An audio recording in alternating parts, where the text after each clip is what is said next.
inspired you was from my dad. And there's a few small stories I'd like to tell. So one is the early 1960s. Actually, my dad immigrated in the 1960s. So when I was growing up, there was a small number of Indians in the U.S.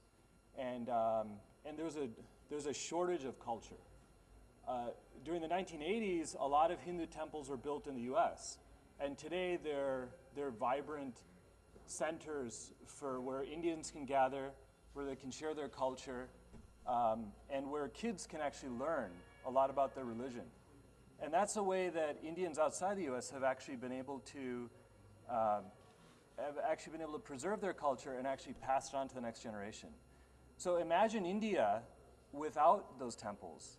Imagine India without control of the temples, or without the people being able to influence what actually happens with the temples. That would eventually end up to being what America was like in the 1970s before temples were even built. So the idea that India is the largest democracy in the world, and something as simple as the funds from the temples not being able to controlled by the people that have the most interest in them is baffling to me as an American. Because when you talk about a democracy, you think about people being able to have choice, people being able to influence what's important to them. And that was an idea that I found pretty astounding to me. The last thing I wanted to mention was about my dad, and he has become impassioned about this over the last couple of years, and he's very inspirational to me.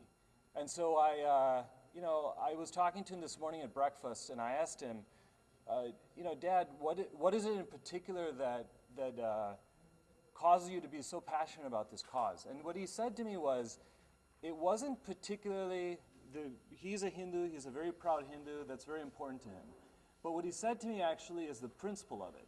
And he said if it was true of any religion, he would be as impassioned about the cause. And that really struck me. It was more the idea of being able to free Hindu temples, but more broadly, being able to have any religion to be free. And those are three things that really struck me about this movement.